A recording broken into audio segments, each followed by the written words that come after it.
and see if we can introduce this here fucking thing. Hey, hey, hey, hey, hey, hey, hey, ladies and gentlemen, boys and girls, and those of the gender fluid persuasion, welcome to Bob Struggles with Technology. And today we did have a real struggle with fucking technology. I tell you, everything was working great last night, and I turned this on today to get Ian on the line, and boom, boom, boom, boom, explosions go off all over, and nothing worked.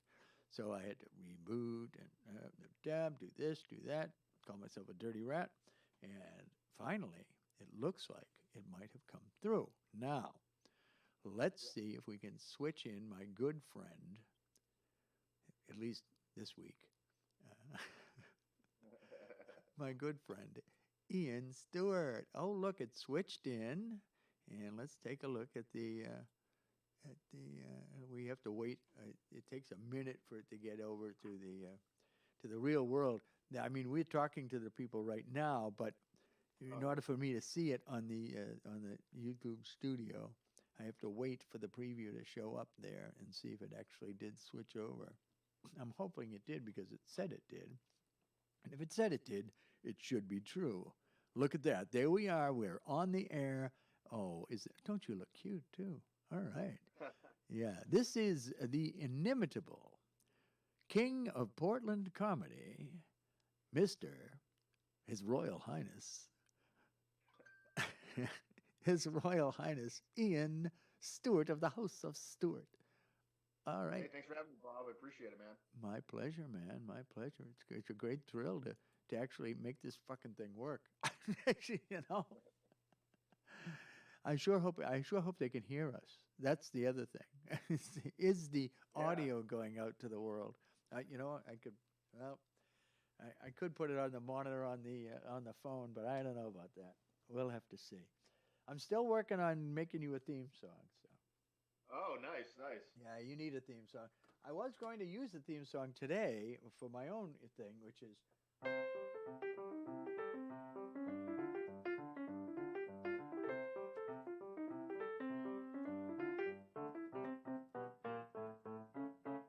Hey, it's Bob. Yeah. I like that. I Yeah, like thank that. you, thank you. Yeah, so you'll get something probably similar because I always write the same way, fucking like a English music hall guy, Yeah, same thing with my jokes. The same joke over and over and over again. Well, that's as long as the audience changes, that's all that matters. And this is the problem though with Exactly. getting famous. Is now 30 million people have heard my fucking jokes. It's like, oh damn, what do I do now? Oh Lord. So I know the comedy scene has got to be a little bit up in the air right now, but you've got your show. Yeah. Yeah, Tell. I mean, yeah, the comedy scene for sure. Live shows is what we do. Is a little bit on hiatus. I will say I'm not.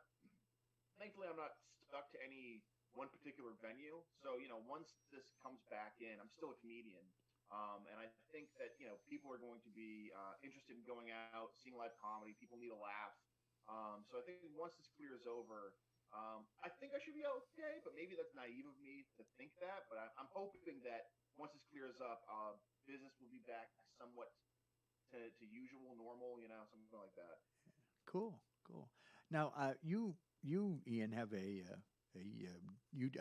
YouTube show, a streaming show, and maybe you could tell them a little bit about that. What the name of Sure. it is, first of all. So I have the Stranger Show, Stranger with an I, like strain of weed.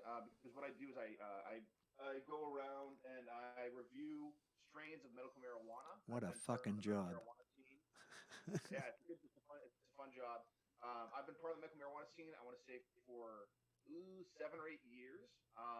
It's helped me tremendously. And I like to kind of bring my humor, my comedy to marijuana to hopefully soften the views of medical marijuana and make it more palatable for like the regular audience, if you will. Yeah. All us regular people, all of us regular people. We are the regular people, Ian, and we love you. Thanks, man. Even the irregular people love you too. The ones that are taking Imodium. Yeah, I feel like I'm mostly loved by irregular people for sure. A great place to watch my shows on the toilet. You know. Yeah, yeah. You think so? That's Yeah, good. yeah. That's good. Perfect bathroom fare. Yeah. I am just totally thrilled that this is actually working. I just got a note from somebody said, "Yeah, we can hear you both," and they're asking me to play. What did they ask me to play? Il vento d'oro on the piano, the wind of the today. Well, I think we'll wait on that because we got the fabulous Ian here to tell us stories and regale us with all the fun. I've been having a little bit of fun with my virality. Not virility, virality. 30 million people saw my "Stay the fucking home" video, and that's why this awesome. shirt. That's why we have the shirt. I think. Have you thought about expanding outside of shirts, like bumper stickers and? Oh koozies? yeah. But the thing is that cash is a problem right now. so, so without any cash, Still here? it's difficult to. Yeah, can you hear me? Yeah, Oh, I can hear you oh, now. okay. Sorry, I just got a phone call. A phone call. Oh, I see. Yeah, that's the one thing about doing it on the phones is that the phone calls interrupt you, text messages interrupt you, your pill alarm interrupts you, all of that shit. Somebody call you again? Tell them to stop it. God damn it. Stop calling me. Yeah, that's all part of the fun. As I said, when you're on the phones, that becomes a problem. If you have alarms, if you have anything else, you put it on do not disturb, and then I think Zoom doesn't work then. So I don't. Kind of a pain. So Yeah, this is my first time using Zoom. I will say by the way. oh, okay. Yeah, Zoom is the audio quality on Zoom is so much better than all the other things, and because you can turn off that voice codec that makes you sound like you're on Skype. If and I don't know if you did that. You sound okay from here, but it's hard to know with a phone mic on. And I don't turn your phone sideways. See if we go landscape. What the hell happens? Oh, look at that! You fill the screen. Oh, nice. All right. Much Hey. better, much better. Look at that. We have full living color. Yeah, Set. can see your guitar and everything. All right. Yep. Yeah. We jam. Yeah, we'd be jamming. Well, the synchronization thing is a problem with jamming, as far as so everybody's staying on the beat because there's a delay. There's always a delay. There is a thing called Listen To. It's a plugin for a DAW, and that can help that synchronization thing because you can actually control the delay and get it down to like 90 milliseconds or so, which is damn fast and good enough for rock and roll, as we say. Hey, with some punk rock music, it would sound exactly the same. You think so, huh? Jeepers, somebody just binged at me. I wonder what that could all be about. It's Paul McCartney. No, it isn't. Popular guys this afternoon. I'm always a popular guy. Now this has gotten worse and worse too. There's people. I'm coming from all over. I just heard from a guy in China who says that millions and millions of people in China are singing my song. Oh, wow. But, you don't get anything from China. I'm not going to see a single Rembibi. And actually, I haven't seen anything from any of the stream stuff either. Now, maybe I will when the company that I'm that's licensing all this stuff it starts working, and I have a manager now who lives in Maine, Nice. strangely enough, and his website is Mom's Basement. So he's a lawyer from Boston, though. He's a real nice guy, and I was looking for an entertainment lawyer, and then we started talking, and he says, I do management. I said, I think I need a manager more than I need a lawyer. Yeah, no, management's important. Yeah, so a manager with who is also a lawyer it's nice. I mean, he can't be my lawyer because that's a conflict of interest. So, have you started working on a new song? Yeah. You got another? I am. There's a couple. I'm working on one with the guy from Australia, Chris Franklin, and he has its working title is Fark Off, We'll see how that goes. I've also we're looking at one for the essentials, to talk about Oh, the essentials. Yeah, and that I don't know. I when I started writing that one, it got kind of anthem-esque, and I was like, I don't know if I want to do that. I think I want to have something funny, because funny works better yeah. than anthems. I mean, yeah. Oh, salute to Humor, America. humor is a great vehicle for truth. I think that's one of the more popular ways. People get their news from the Daily Show before they get it from MSNBC at this point. Humor has been a great way of informing people. Yeah. Well, the Daily Show's a lot funnier than MSNBC. Yeah, yeah, yeah. In some ways, I mean, MSNBC is pretty fucking riotous, if you will. It depends on who's talking, I think. The It was funny because I got a call from the local paper like a week ago or so, and they called me because they saw me on CNN. Now I've been playing in this town for a year, and nothing, crickets.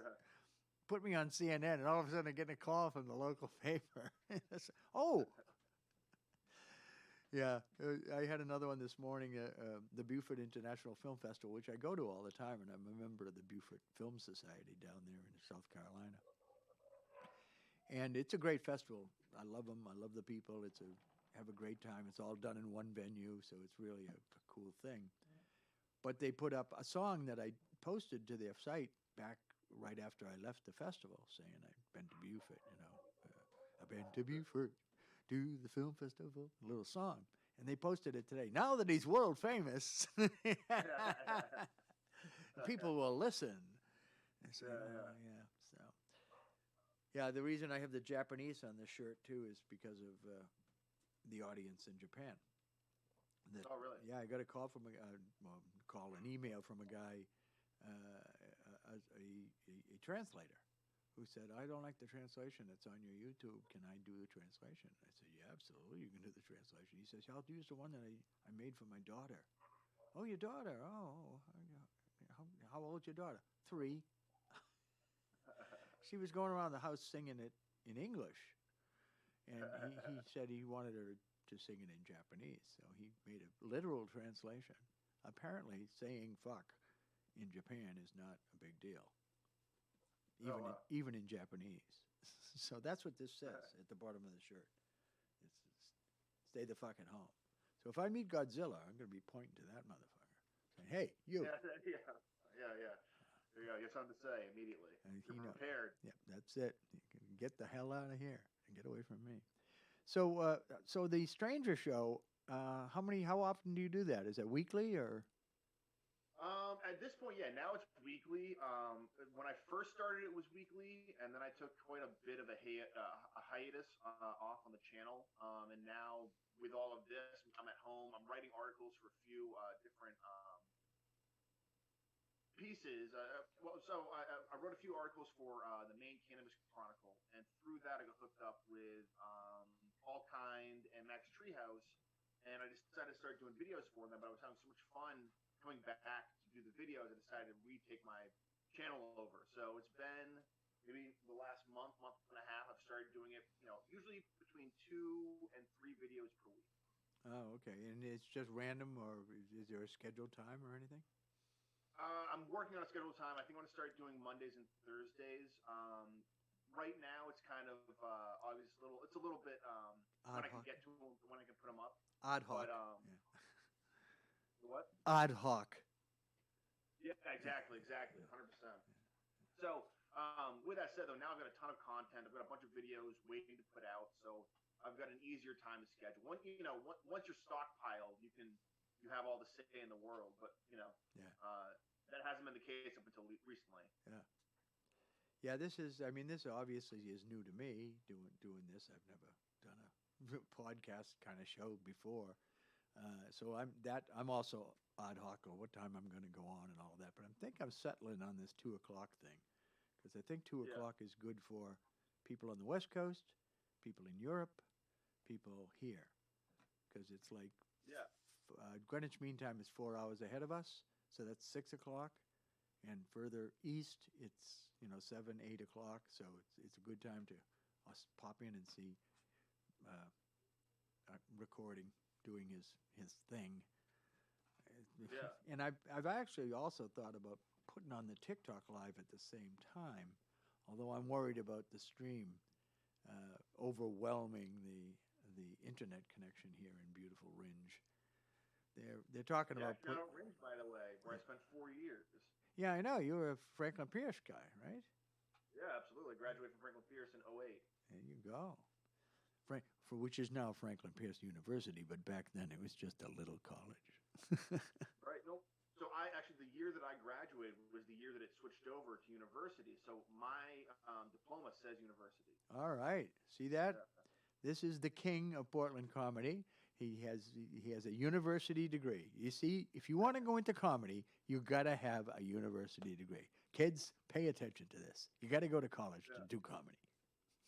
Absolutely. Yeah. No, I will say one thing about college and comedy is college readies you for interaction and making connections. And a whole large part of what makes college so much fun is making all the connections and meeting people and learning how to kind of I guess introduce yourself to a brand new audience all the time. As an adult. Definitely, yeah, absolutely, exactly. Without anyone holding your hand, and I think that definitely prepares you for stand-up comedy. For sure. Yeah, yeah. I was saying to someone the other day that it used to be that you got out of high school and you had all the skills you needed to be an adult.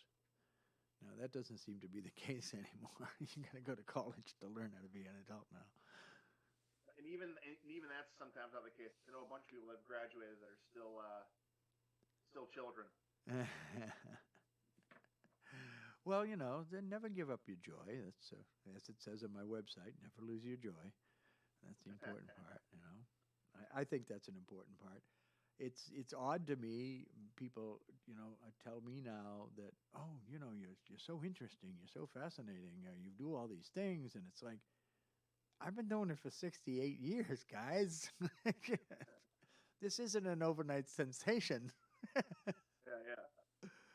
But you went right out of school pretty much and into this field, right? Yeah, I started around 25. Like, so I actually started doing stand-up comedy when I was still in high school. I used to go illegally to the comedy club. And this is, back in, I would say like '02, '01, me and my friend would go to every Sunday night, every Wednesday night to the Portland, Maine Comedy Connection on Wharf Street. We were like 15, 16 years old. They'd let us in, and we'd watch live local comedy. And then when I was a senior in high school, I started doing stand-up comedy myself at that club. Oh. And went to college, stopped doing, did a little bit of comedy through college, but then didn't really pick it up with the same veracity as I do now until I was like 25. But with that said, I've been doing this, pretty hardcore for the last 10 years. Yeah. Yeah, it's funny that I haven't seen your act really. All I've ever seen is your MC act. When you're hosting things and talking to you. Yeah. When I host, and I do a lot of hosting, I try to do fresh material every single time. So it's a lot of improv, a lot of off the cuff, a lot of crowd work, and my MCing is definitely vastly different than my actual stand-up sets. Yeah. Well, one of these days I'm going to catch one of those stand-up sets. But all I can say is that this man here gave me a chance up there in beautiful Portland at one of the clubs that we will not mention, and that I came and did 5 minutes of my man with the indeterminable accent. Yeah. and my best Maine accent. Yeah. I pulled over. Yeah. Yeah. Oh, yeah. Yeah. So that's what impressed me most about you, Ian, was how open you were to new people and you made no judgment. You said, yeah, come on in, go do it. You did a fine job. Thank you very much. You got chuckles from the back row. You get chuckles from the back row in a fucking comedy club. That means you're making the comedians happy. And if you're making the comedians happy, that's like getting a belly laugh from the front row. To me, anyway, That's the way I looked at it. Anyway, I don't know if it's true, but I think one of the things I like about comedy is it's for everybody. You know, comedy. There's so many different voices, so many different shapes and sizes of people that do stand up comedy. That's one of the things. It's completely a melting pot. And I think the more people that do it, the more fun it is. So every time there's a new person or anyone that's looking or trying or interested, I try as best I can to push them on stage. Because when you watch someone do comedy for the first time and they get their first laugh, it's like watching a unicorn being born. It's some majestic shit. You know what I mean? Like you get to see this person, deal with an emotion they've never dealt with. Getting a laugh is a high onto its own. Oh, And yeah. I've gotten high on a bunch of shit, Yep. but getting high on laughs, it's a very unique experience. Yeah, applause is the same thing, you know. I mean, I've been playing out for forever and ever, so. But the first time I did comedy was in San Jose. Then I did that 10-minute set with this as the man with the indeterminable accent, and they were first of all totally convinced that I talk that way. Hey, yeah, sure I do. This is the way I talk. Yeah, absolutely. I'm from some place that you never fucking heard of. So then, and you were fine with it. All of you guys went along real good with it. It went really well. It was the first time I ever told that story in another accent other than my normal Bostonese, you know, and adding and then slipping from that into the straight troopers accent. The main accent, yeah, you know why I pulled you over, huh? Yeah, so you're going a little fast. Clocked you doing 90 from the other side of the road. Took me 20 minutes to catch you. Yeah. So it's a different thing than playing music, but it's similar. It's in the fact that the laugh is what you're looking for, not the applause. And now these days it's a little of both in my cabaret act that I'm going for the laugh and I'm going for the playing and singing. The hip hop act is a whole other thing. The hip hop act is all about serious shit, you know. Community and community teaching songs. That's what I do. So and I do appreciate the fact that you made me the High Sheriff of Actingham, because I am the biggest Actingham you ever met. So let's see what else. You would teach comedy too, and now is that on hiatus? Or are you doing online classes, or what are you doing? Yeah, so the last class that I had was canceled midway through, unfortunately. But I talked with the director, and I think we are going to be bringing online classes this summer. So I'm looking forward to that. I think teaching it won't have the same feel, but honestly, it's better than nothing. So I'm looking forward to a new medium to try to teach. And I can't teach anyone to be funny. I can just give them kind of the ground rules of writing comedy and performing and just the normal shit you'd have to learn in the first 3 years, anyways. Yeah, I mean, just learning about timing and delivery and what not to do. Right, the rules of three, chaos theory, all the stuff that makes normal comedic writing happen. Yeah, I should take that course. What I said is comedy's relative. Yeah. What? I said I should take that course sometime. What the Australians tell me too. They said because I do it when I first was interviewed on an Australian podcast.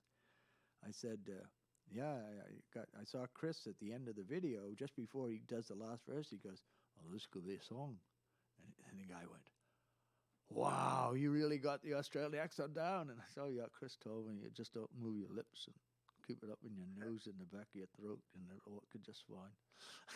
Just have a VB. Now, how many accents can you do?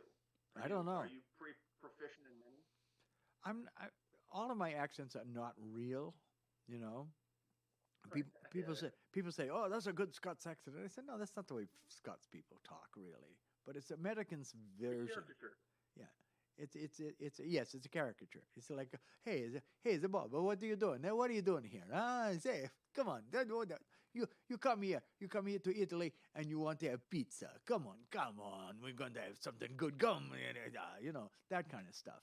That or the silly French guy, you know. Hey, man, see, what do you think you're doing? Yeah? I say, man, you're the merde. For that, you have all of France. Yeah, that all of that. It's all fake, but it works for Americans, you know. Yeah. So that's all I try to do, and I'm learning things when I go and when I actually go to a country, I learn more about how they do speak and how all the little things that make a big difference. Like in Italian, when you have a word that has double letters, you got to pronounce both of the letters. So it's bella, not bella, bella, not bella, bella. Bella, two L's. And if you don't, I'll give you an example. In cent'anni, 100 years, two N's. If you say cent'anni, you're saying 100 assholes. A-N-I and A-double-N-I are two different words. So, and I learned that when I made a toast one night. And it said cent'anni, and they were like, Bob, you got to be very careful about how you say that. He said, okay. And that's also, I was at the party, and an Italian come up to me and said, Bob, you play for us. It was wonderful, you know. And, you know, you look so happy when you do this. Why don't you do this for a living? And you know, that's it. In telling stories, I'll often take on the accent of the people that code switching, it's called. If I go to a country, I start code switching almost immediately. You know. Wow. Oh yeah, if I go to Canada, hey, I come back to Canada. Hey, how's it going? Hey, what you doing there? Hey, come on, cut that out. Hey, there you go then. Hey, yeah, sure. Yeah, give me a blue. Yeah, and you put that little lilt in. Jamaica, the same thing. I go to Jamaica, man, and I come back and I'm talk like this all the time, man. I say, well, go on, man. What you doing? Huh? I grade here. Yeah. So it just happens. I hear it, and I'm a mockingbird, you know. I just pick it up and do it. And in Jamaica, it's great. People like it, you know. In Italy, they think it's funny that that you know, because they like to add a syllable at the end of all the words, because all their words end in vowels. Most of them, not all of them, but most of them. So I'm not Bob, I'm Bob. Same thing in Spain. Same thing, Bob. It's like, oh, okay. That's just so you pick that up and you say, okay, this is how you make this work. And you know, the French thing is all this, you know, the shape of the mouth makes a big difference. I still haven't got a good Russian down. I don't know how to do Russian real well, but I'm learning. That sounds good. You got kind of like a Russian mobster thing going with that. Oh, one. that one is, you know, I don't know if you've seen that comedian who talks about the Russian. He says, you know, the Russian is probably the most intimidating accent you can do in English. But as soon as they start to talk Russian, he's well, here you go. So it sounds like some beautiful bird. So that's stolen. By the way, that's stolen. That's one of the primary rules of comedy. Never steal. Because if you do, you're not stealing. If you're citing the source, then it's an ode too. Yeah. It's not a stolen bit. Homage. Yeah. Yeah. So that's really what happens. Is I go places and I learn accents. I have a great story about. I'm in Holland, in Leidschendam, which is outside of Scheveningen, right down the street from Madurodam and Scheveningen. And everybody in Holland, when you get on the elevator in the morning, they go morgen, morgen, morgen, morning. Everyone does it. They don't do it the rest of the day. They don't say good night. They don't say good afternoon. They don't do that. But in the morning, it's morgen, morgen, everybody. So I'm coming down the elevator one day in my hotel in Leidschendam,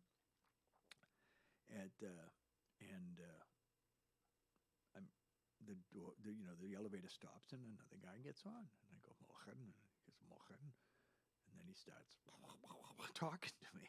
And I said, no, no, no, I don't speak Dutch. He says, you don't speak Dutch, but you say mochen so well. you know?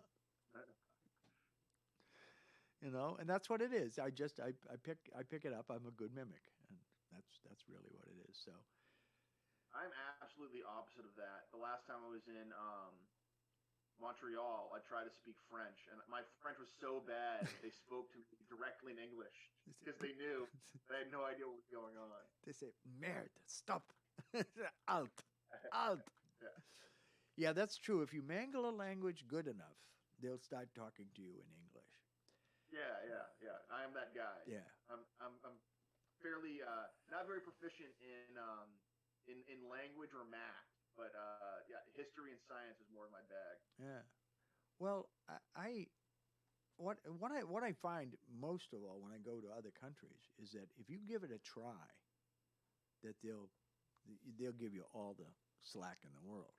You know, they'll cut you a whole lot of slack if you just try to speak the language. You don't have to be good at it, but learn how to say hello.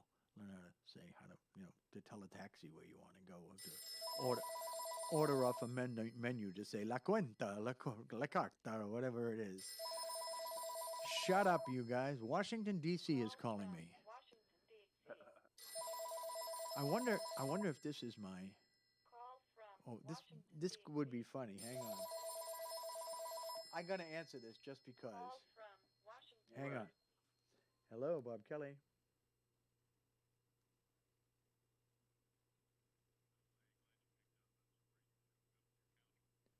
I am. I'm actually in the middle of a podcast. I'm sorry about that. Good day. No, it's not. It wasn't anything important. I was hoping that it would be my grant because I applied for one of those small business association administration grants for small businesses, the $10,000 that you don't have to pay back. Yeah, so I could hire an editor because that's what I need to do these damn things. I need an editor. Yeah. So, but no, it wasn't them. It was the National Police Officers Foundation raising money for themselves. So it's like I told them goodbye. No, that's enough of that. Thank you very much. But when I saw Washington D.C., I was like all excited. Maybe it's the SBA. Send me $10,000, please, please send me money. I need it. I need it because I will. I'll just hire the editor. Here's $10,000. You're hired for the next whatever. You know, you're gonna, and I'll just keep sending you video from these things, and hopefully he'll do good things.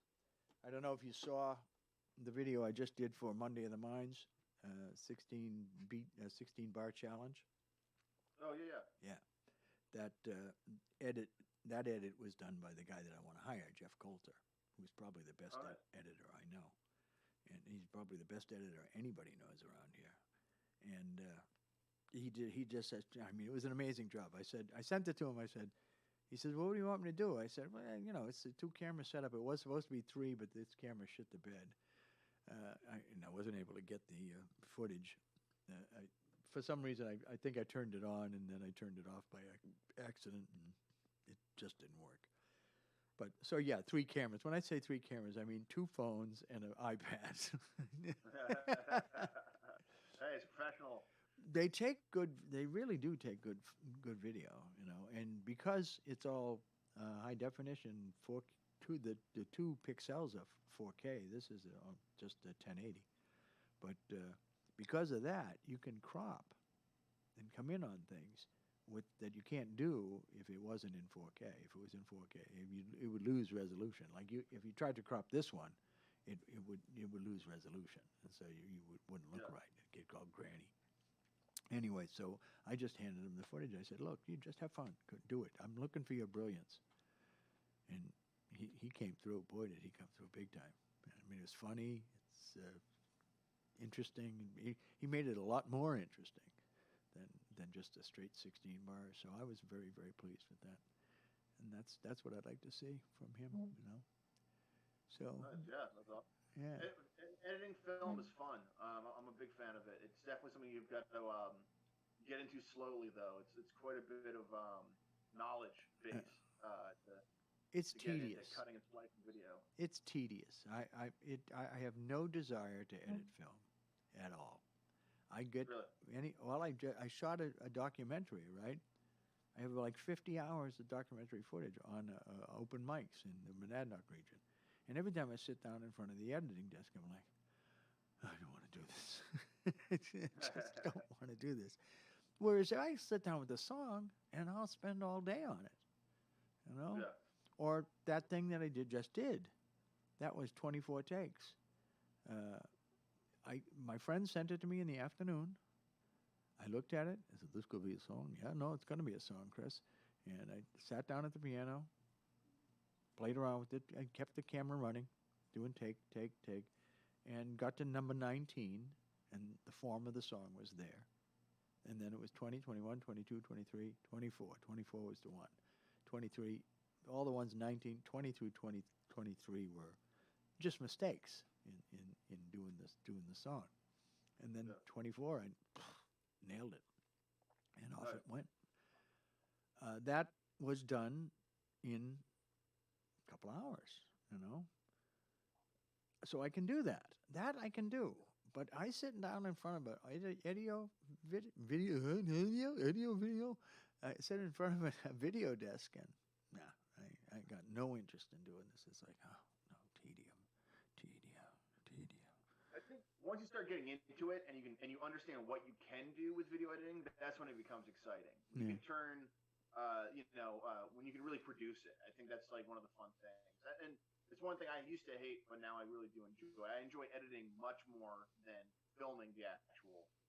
Oh no, performance is where I'm at. You know that. Performance is what I'm about. Yeah, I love performing. I'm doing it now. Here I am. I'm interviewing you and I'm performing at the same time.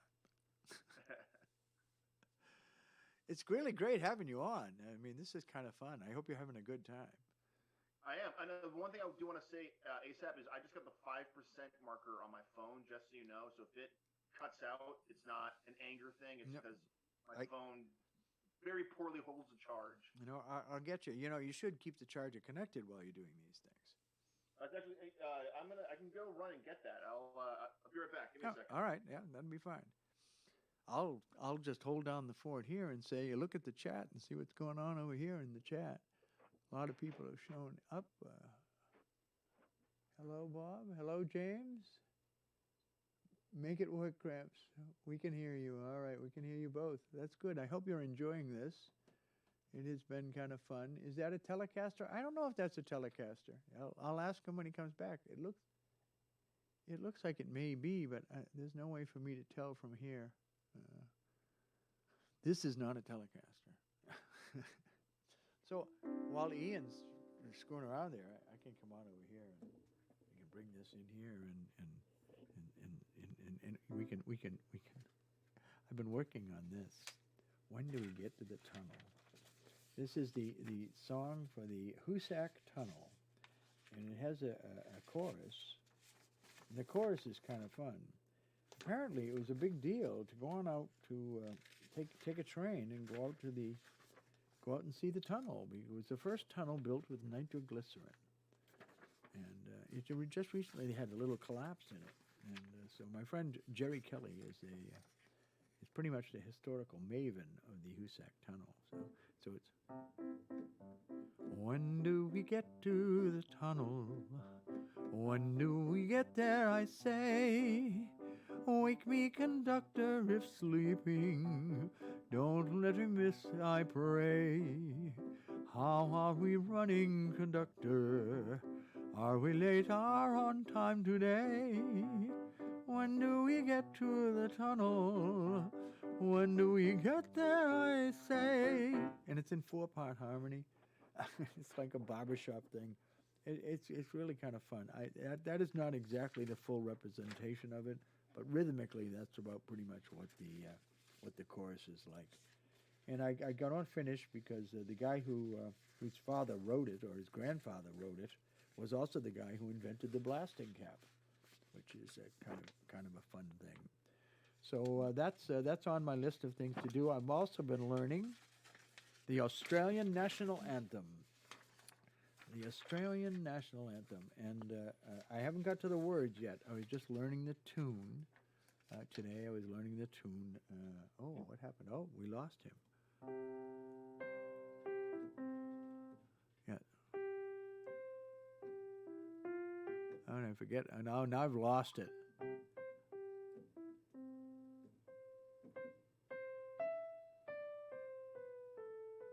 Anyway, now see, I've completely lost it. What happened to my friend? Did he disappear? Did he fall off? Yep, I'm the only one in. I'm the only one in it now. We're all alone. Poor Ian is left. He didn't, like he said, it's not about being mad. It's about not being available. Well, hopefully he will come back. I never should have told him to plug in the charger. Up, here he comes. There he is. He's back. Figured it out. Yeah, and he Sorry puts. about that. That's all right. And go landscape again. Or can you go landscape? There we go. You look so much better in landscape. Your hair is really growing right out there like crazy. Full-figured man. Yes, you are. Yes, you are. How you doing, by the way? That in the other issues, that all doing well? And how's the new baby? The baby's good. The baby's really good. Cool. Yeah. No. No one wanted to go to the hospital. I'll say that. But very lucky that we have a healthy and happy little bundle of joy. Great. What's her name? Willow. Willow. Oh, that's right. You told me that. Duh. Should have written that down. Should have had that in my notes. If I was a good interviewer, I would. But I'm not a good interviewer. No, you're great. This has been fun. This interviews for me are conversations, and if it's a good conversation, then it's going to be a good interview. Someone just asked if that's a Telecaster. It is indeed a Telecaster. All right, James Tillman, it is a Telecaster, and he actually can play it too. He knows how to play guitar. Pretty good for a comedian. Try. Because he plays it acoustically, so. Yeah. I've got some amps. I'm only teasing you. Please. Do you have now? What do you use? You have a studio set up for your your stranger show. I've got some lighting kits. I've got multiple cameras, some different microphones.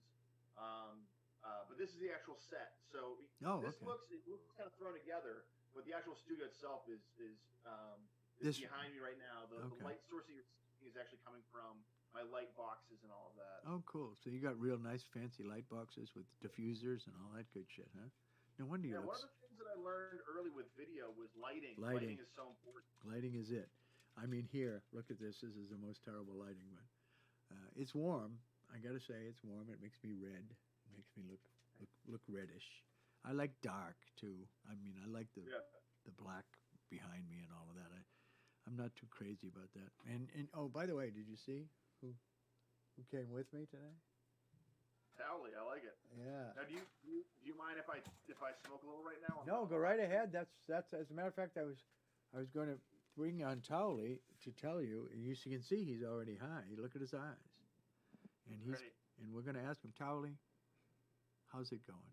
I have no idea what's going on. Okay, he has no idea what's going on. I have no idea what's going on. And look at this. Isn't this great? Isn't this great, ladies and gentlemen? Here on the internet, we can do shit like this. I can have a drink. Yeah. He can do what he wants. I can say fuck. And I can say see you next Tuesday even. But now, Bob, what are you drinking? Right now, I'm not drinking anything. Fair enough. I usually have a thing of bourbon here. I have a rule about the studio that you can't have coffee in the studio. I can have Cokes here because they got caps on the bottles, and whiskey because I'm very, very, very careful about whiskey. Don't drop anything. Don't want to drop any of the whiskey. No, not at all. But yeah, Towley. Do you have a favorite brand of whiskey? Oh, if it begins with W and ends in Y, it's my favorite brand. No, I have like ways of drinking whiskey, and it's all about the water. Because water is the most important component of whiskey, to me. depending on what, even the cheapest bourbon, the cheapest well bourbon is good Yeah. if you add the proper amount of water. So, like if somebody's got white label Jim Beam in the well, then I want to have at least 25% of that glass full of water Oh, because it just smooths it out, make it nice. It's a nice drink. Same thing, Old Crow, maybe a little less with Old Crow, but Old Crow's a good well bourbon too. Uh, yeah. but Old Grand, it all depends on the kind of whiskey it is, how much water I'm going to add to it. Fine single malts, get the eyedropper out. Boom, one little thing just to release the flavor. That's all. That's all you want to do. Yeah. That's all. I learned that from the Scots because I was up for a commercial with Ardbeg, which is the oldest distillery in on Isla, where the real peaty things come from. Like Lagavulin is from there, and Bowmore's from there, and a lot of the very peaty single malt scotches are from that island, the island of Isla. It's when people look at it, they say Islay. Yeah, Islay. No, it's Isla. That's how it's pronounced. But and it's kind of funny because the tourist agencies that run tours there, they call it Islay because they know that the tourists are going to pronounce it that way, so they don't try and fight them. They just say Islay. Yeah, it's Islay. Yeah, that's it. So it's Isla though. When you get there, it's Isla. And so I was up for a commercial with the Ardbeg company, which is a real good 10-year-old single malt. It's almost clear. It has a little yellowish to it, but not much. And it is peaty and delicious stuff, and not very expensive. If you're in the New Hampshire liquor stores, it's probably the cheapest of the single malt scotches. Even though it's quite good, and as I said, it's one of the oldest distilleries on the island. And then there's my latest favorite from Isla is what people call it Blue Laddie. It's Blue Lach, Blue Lach, but nobody knows how to pronounce that shit. So they go Blue Laddie, and they're fine with that. You want to call it Blue Laddie, that's fine. And that shit is fucking amazing. You don't see it too many times in bars, but occasionally, if you see it, if you see something that looks like it says blue lady or laddick or something like that, that's probably it. Yeah. Blue laddick, and it's well worth a try. I love all the bourbons. I love everybody's bourbon. And there's so many boutique bourbons. When I was younger, you went to the bourbon aisle. There was Jim Beam, and Jack Daniels was in the bourbon aisle, even though it's not technically a bourbon. And Jim Beam and Old Crow and Old Grandad and Wild Turkey 101. And the best of the Wild Turkeys is the Wild Turkey Gold Label 112, which is 12-year-old Wild Turkey, and it's amazing stuff. You don't see it very often though. So, I love Wild Turkey. Yeah. I used to have a little whiskey bar in my house when I lived alone. I used to go through a lot of Wild Turkey 101s, but one of my favorites, and mostly because I was a huge Fear and Loathing fan.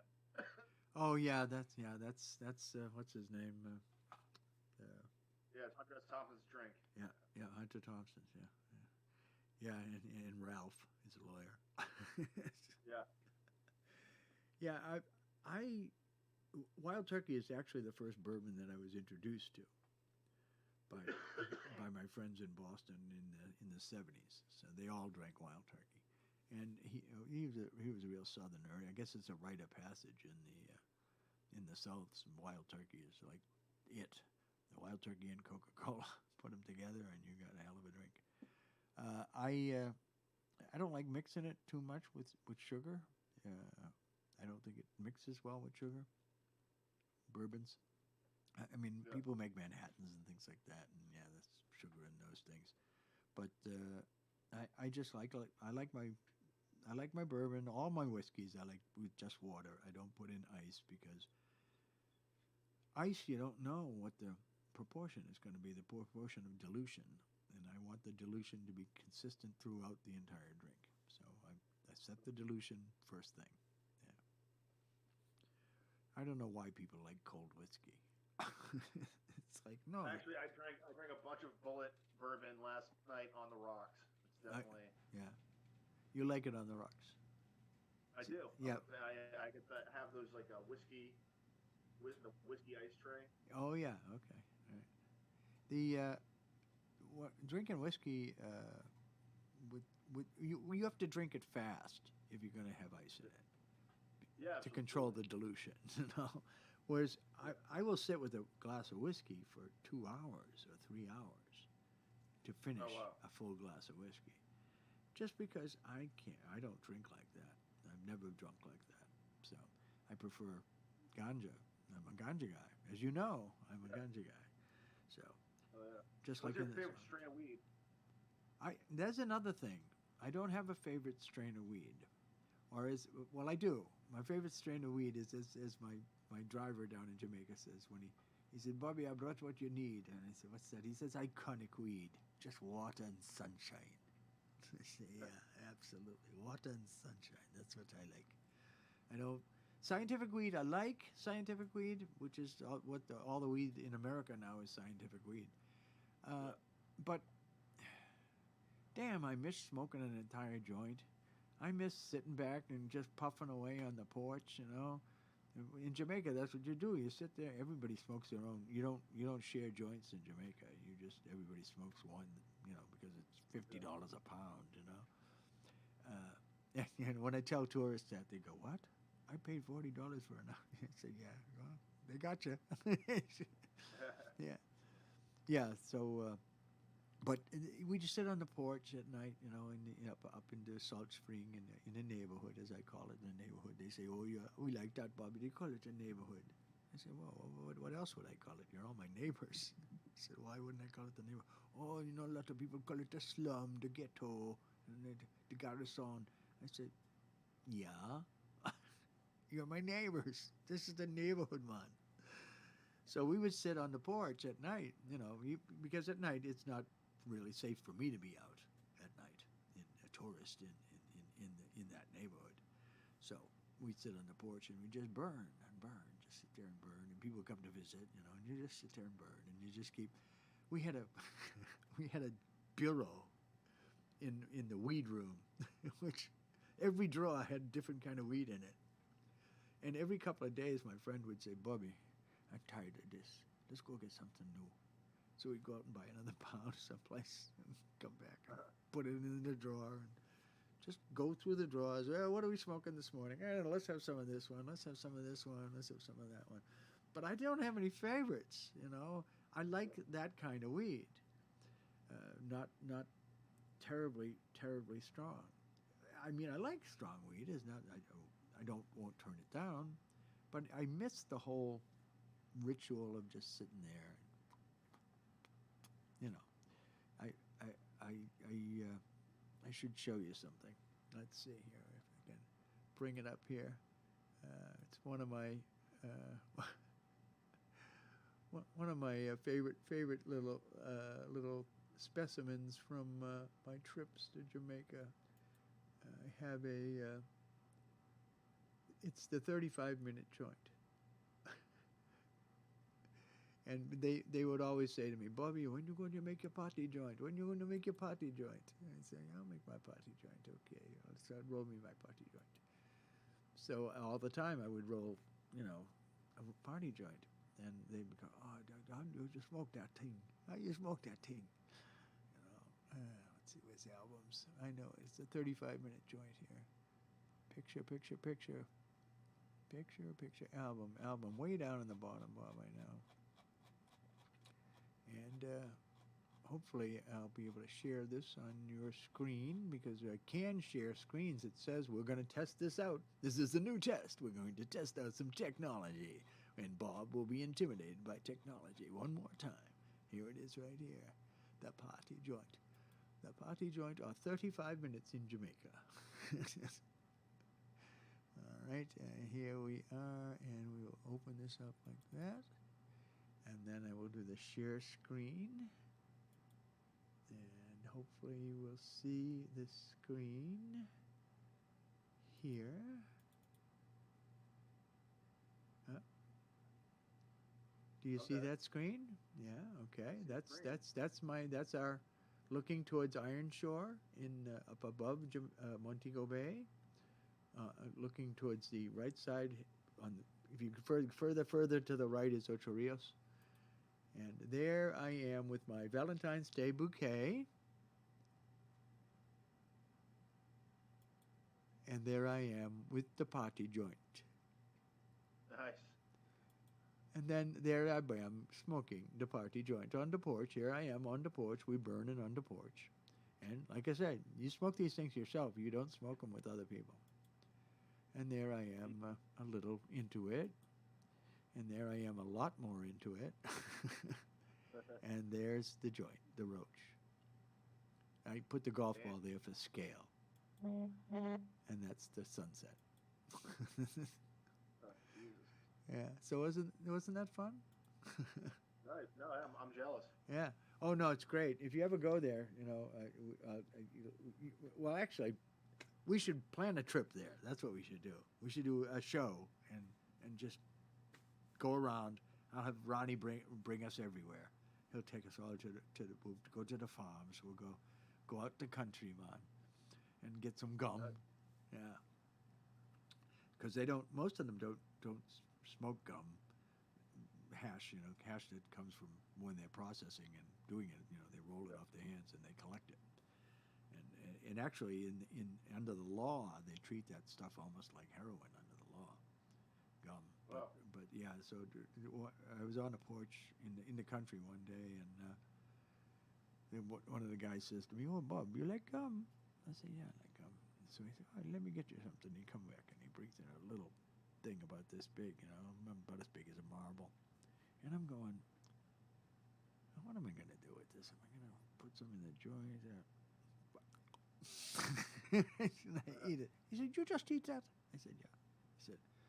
He said, "Oh." I said, "Yeah, I know." "I'll see you later." And I was that was an interesting evening. Yeah. In Jamaica there are like little bars everywhere or cafes on the side of the road, cook shops, and so we went to one of them, and they have 2 bottles of whiskey, or something, and beer, and Red Stripe, and the guys, he says, "Yo, you want some pineapple?" I said, "Yeah, sure." Sugar pine is what he called it. "You want sugar pine?" I said, "What's sugar pine?" "Oh, pineapple." "Oh yeah, sure, yeah, let me try that." So he with the machete, boom, and it's like, wow, that was quick. And he hands me it, and it's with the core still in it. And I'm thinking, I'm going to get to the core, it's going to be hard and chewy. This thing melted in your mouth. It was like eating a friggin' lifesaver or something. It was amazing. Wow. It's like the sweetest pineapple I've ever had in my life. And apparently that's what happens as pineapple sits, is the core gets thicker and drier and harder. But if you get it right off the plant, it's like ambrosia. It really is amazing. Oh wow. Yeah, it's really great. So yeah, we can do things like that, man. We have the technology, and we got the driver. That's what you need in Jamaica. Is a good driver, somebody to get you around, who knows his way around and knows how to drive there, because they drive on the other side of the road. And I feel like I could do an entire season of The Stranger in Jamaica. yeah, that would be nice. Yeah, we could have a special quarter. We're going to the Jamaica Quarter. Go around the country and try all the different kinds of weed from different places, from St. Elizabeth. Well, as far as I'm concerned, now a lot of people will say, "Oh no, the best is from here, and the best is from there, or the best is from whatever." The best is from St. Elizabeth, man. St. Elizabeth Parish. St. Elizabeth Parish is the driest parish in the country. It also is the one that produces the most food. There is a garden, and it produces, tons and tons of food, vegetables, whatever, any fruits. Jamaica, there's a fruit. Any tree you run into is a fruit tree. I don't think they have any plain trees. They're all something. There's something on that tree that you can eat. So it's weird because technically it's a high desert, St. Elizabeth. It's on the leeward side of the mountains, so it really is technically a desert. But Jamaica is the land of wood and water, and underground is limestone caverns and rivers run underground. And there are caverns in Jamaica, rivers in Jamaica that run completely under the mountains, and you can walk underneath the mountain through on the river. I wouldn't try it myself, but they certainly would, no problem. Uh, Really great place. I love the people, but you do need a driver to keep you safe, because there are sketchy places, especially if you're a tourist, because they Yeah. think you got money. If you got money, they're looking at you. Yeah. So anyway, this has been great, Ian. I hope Yeah. I'll have you back again sometime, and well, let's see. I'm going to be checking out your Stranger show as soon as you get more of a regular schedule, so I can tune in. Oh, do you? Episode tomorrow on 420. We're doing Pink Crack number 5. All right. Check it out. What time? Yeah. Around 2ish, or what time is? It is dropping at 4:30 in the morning. I was trying to get it as close to 4:20 in the morning, and there's actually going to be another video. We're doing 2 videos tomorrow, dropping at 4:20 in the afternoon. So you have a 4:20. channel then? You have a YouTube channel that I can go and look at all the old shows and all that stuff? Absolutely. It's youtube.com/The Stranger Show, but Stranger With an I. STRAINGER. Yep. But yeah, we have roughly a little over 6,000 subscribers, a little over 1 million page views. So it's a Cool. very small, independent weed strain review channel, but we're growing and we're knocking out more and more content. So yeah. Yeah. Well, as I get better at this, there'll be things that appear on the screen underneath that say "The Stranger" and stuff like that. So I'll work that stuff out, and maybe I'll be able to do it in the replay version of this show. Yeah. So thank you again. It's been really great having you. And Thanks for having me. hey, well, please, you're my first guest. This is my very first guest, and probably the best guest I've ever had. What an honor. The inaugural guest, the king of Portland comedy, Mr. Ian Stewart. Let's have a hand. Yay! All right, Ian. You take care of yourself. We'll see Hey, you you as soon. well. All right. Bye-bye. Bye-bye. And Ian signs off. How nice. What a nice... Oh, that was fun. I had a good time talking with Ian there. And I'm going to... Actually, we got something else coming up, which is... What time is it? Oh, we're well into it already. So I'm going to bring it up here. There's Monadnock Music is having a live stream today. And I was going to restream it here because I can. Because I'm qualified to do this. So let's see here, Monadnock Music. Let's see what they're going to do. Were they doing it on Facebook? I think they were doing it Facebook Live, so let's go look. Do do do do do do do do do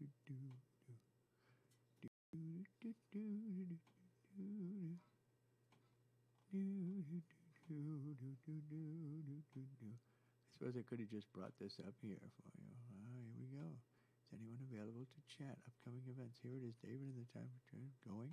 Going to turn it on. Let's see if we can do this. Is anyone available to chat? I don't know. Let's see. How do we start this up?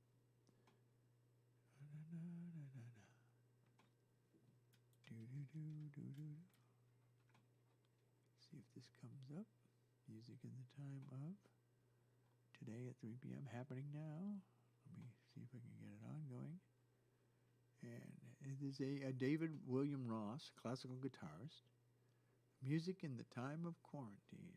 Let's see if we can get this up here. It says it's here. And say, where do I find it? How do we open it? There's got to be a way to do this. If I was fully quelled, what if I up, see more? Event transparency, go to the post. Do I need to do this?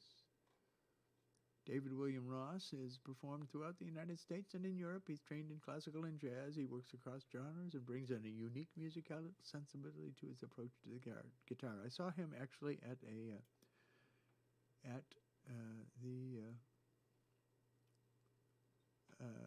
farm dinner that they had at the Monadnock Berry Farm. I think it was a berry farm. Oh, how come that didn't come up?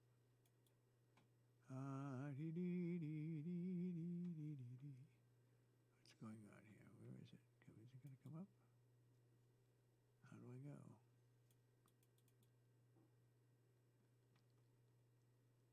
Nope, that's not how I go. Obviously, I'm not qualified. This is why we call this Bob's challenge. Struggles with technology. And that's exactly what's going on here right now. As I'm struggling with technology, I'm trying to get to this live event. How do I get to this live event?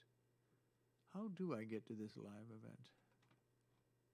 Happening now, it says. You would think you'd be able just to go to happening now and it would come up, right? Let me see if this works. Let me see if this comes up if I do it this way. Upcoming music, going, share, go. No.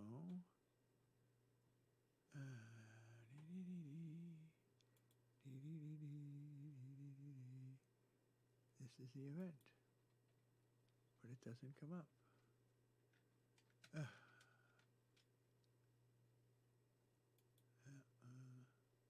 Pause the video. Cool. I can still see it in my archive.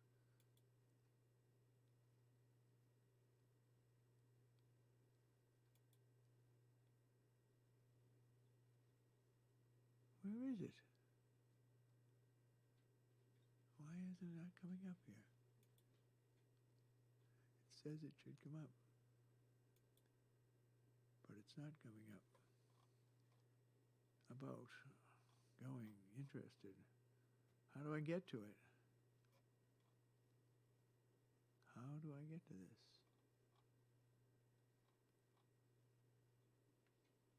And we're live. Yeah, there we are. All right, let's turn on the music. Here we go. We're going to bring this up.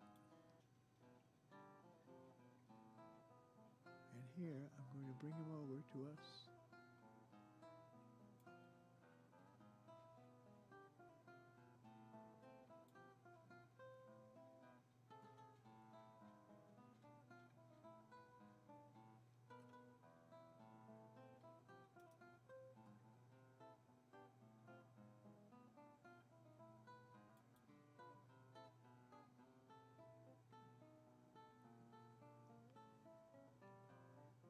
And I'm just going to turn down my microphone.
It's the pine. Whoever.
That was a live feed from Monadnock Music,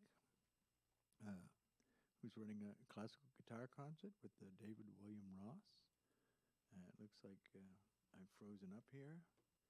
I don't know if that is their broadcast that is frozen or if it is still running out there. I'm checking on my telephone to see if it is. It looks like they've frozen up, and they're working to fix this.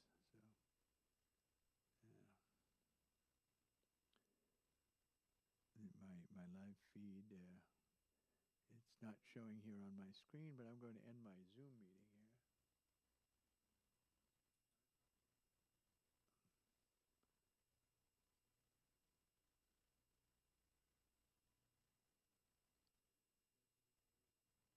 Let me come back over to here.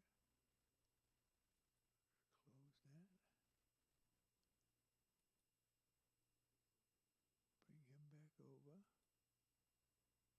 into the screen so you can see him. And hopefully this is going out to you on my channel. Well, let me come on back to me. There we are, back to me. Or here, we can come to me here. And now look at that. There was a donation from someone. Thank you, whoever sent me that donation. I don't know if it was Ilya or doesn't. It's hard for me to say here what's going on.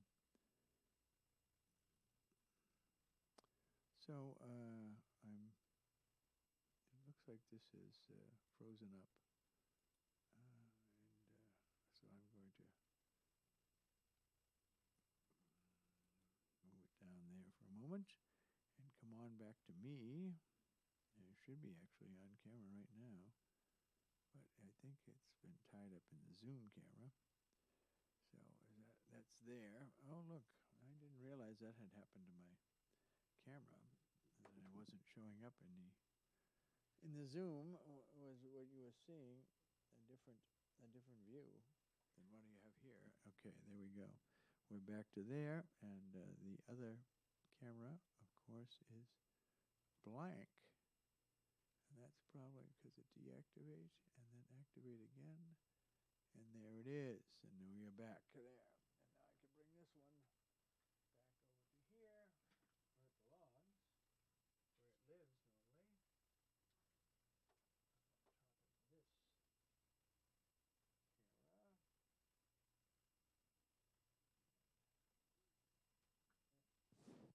very well there. I know I'm kind of monitoring both things at the same time here. So I'm going to close that. Oh no, that one. That's the one I want to close. And come over here. How you doing? You're still looking at me, I think, from that side. And now we look from this side. Obviously, I don't look the same. I don't look at all the same. The top of my head showing very well. Nice to see the top of my head. Thought that I had this view. I can look at this. Get that in line. My head is right in line with that LFOD. And there I am, sort of there. And when I come over here and turn up this, we have the microphone. Oh yeah, it's actually working. Look at this. Isn't this science? Isn't science wonderful? Hey, you're supposed to work here. That little windscreen to keep my wind away. Keep me away from the microphone for a change. All right. Slide in here like so, and hopefully we got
well, we're working on that.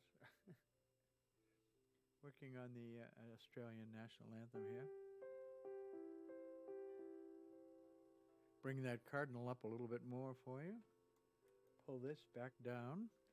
And there.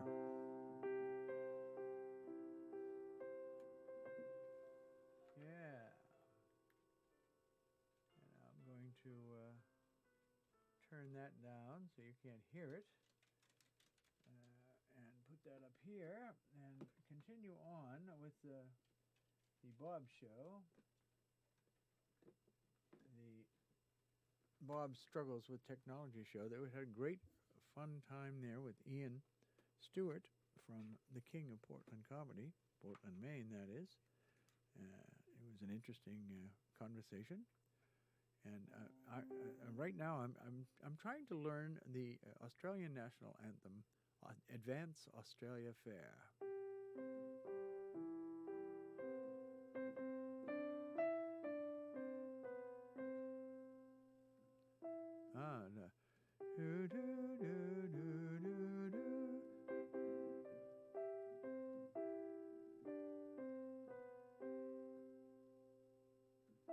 Who knows?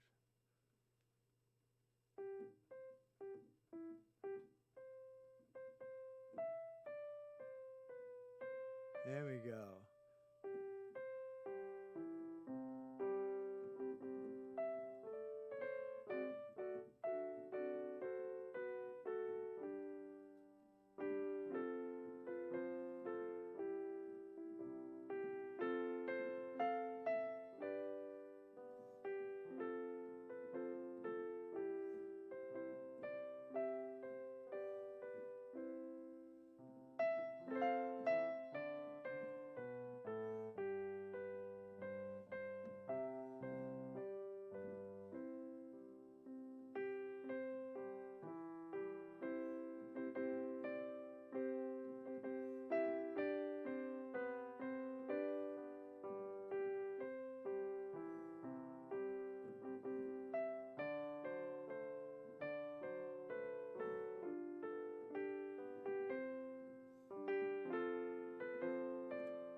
Well, that's nearly it. Not quite, but nearly it. Yeah, we're working on it a little at a time, trying to learn how this thing goes. So, yes, Bob overcomes technology. Yeah, a new live stream. Bob overcomes technology. Yeah, that's true. No, well, I haven't overcome it yet, quite as a Productions. Not quite yet.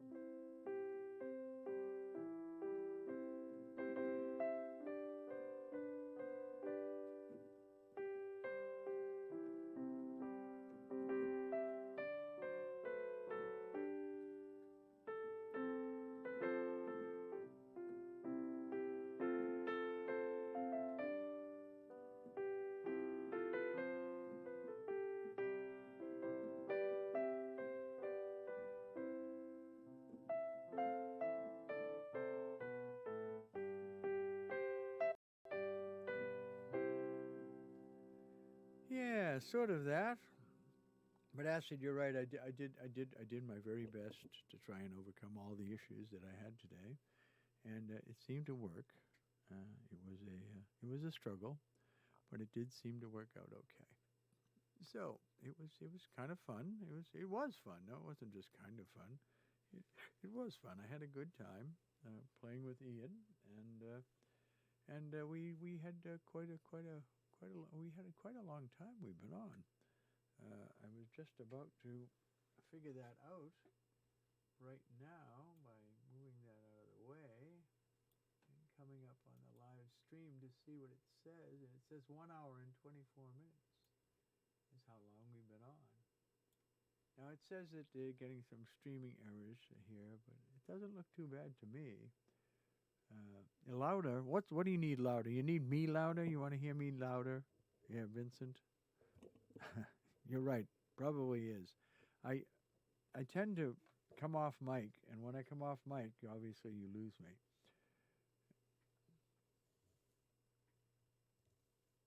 Let's see.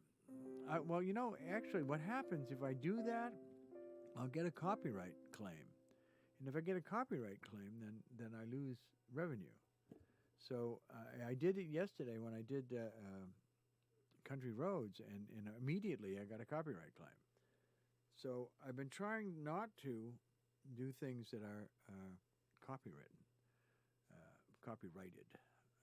because I would like this to be somewhat of a revenue stream for me, and I appreciate where you're coming from.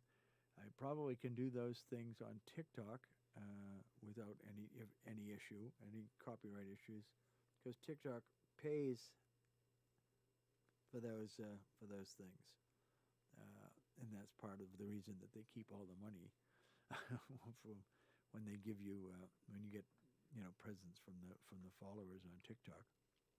They keep like 70% of the money, so I think that's why they do that, because of that.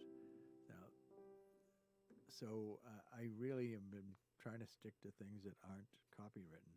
And I actually may have gotten a copyright claim on the Waltzing Matilda, because that is probably still under copyright, having been written by, what's his name? Oh, he's a famous Australian musician. So I really do have to deal with that. I didn't. Hey, Bob, can I get a shout out, please? Yes, you can. James Lang from Scotland. And it's here. Let's see. We got something Scottish here.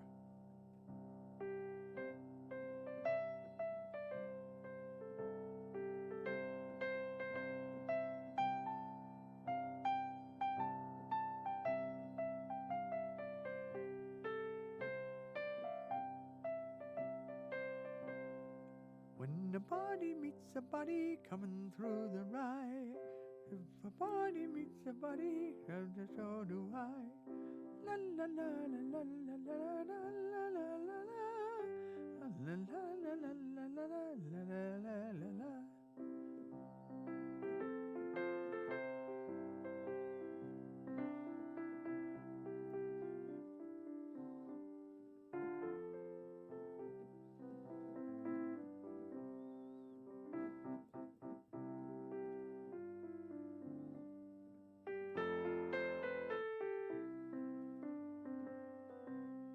They're hanging men and women for the wearing of the green.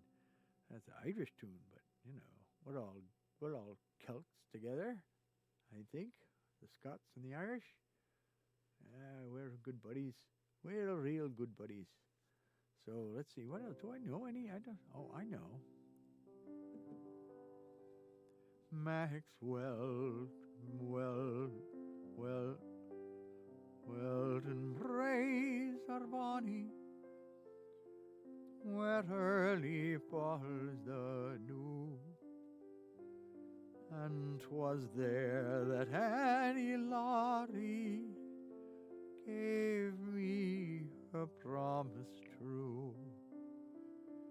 Gave me her promise true, which ne'er forgot will be. And for bonny Annie Laurie I'd lay me down and dee.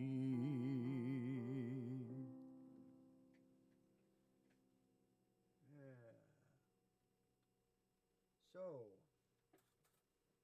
I actually should have put on a little of this for that, you know.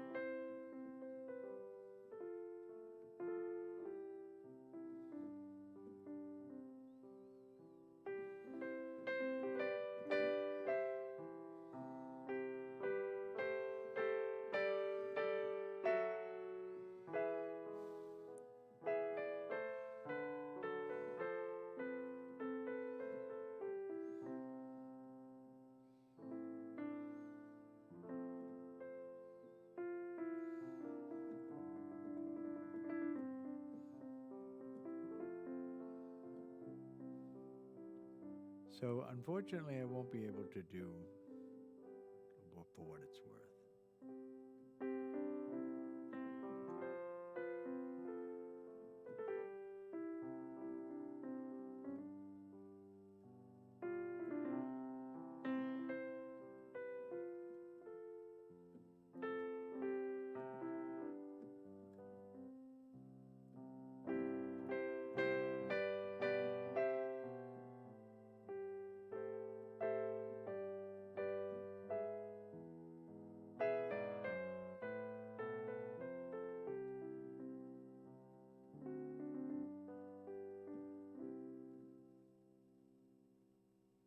Hey, good night from Holland. I think I'll read to bed, head to bed. All right, well, you head to bed there in Holland. Unfortunately, I don't have any Dutch songs, but I'm glad you all stopped by to see these things. And we had a good time today. Having my first guest, Ian Stewart, the king of Portland comedy. Self-proclaimed, he says, but I say he is the king. And I am the High Sheriff of Actingham because they don't get more hammy than I do. You have a good evening. I'm going to call it a day here because we've been on for an hour and 31 minutes. So that makes for a pretty good show, I think. If you would, you should probably tune in to the guitar concert that's going on over at Monadnock Music, which is, I'm going to bring up here. And doesn't look like, it looks like they're still having some issues with the stream. So I'll be checking on that later myself. Thank you very much for stopping by. It's lovely to have you here. It's lovely to perform for you. And we'll be doing this again more often. Take care.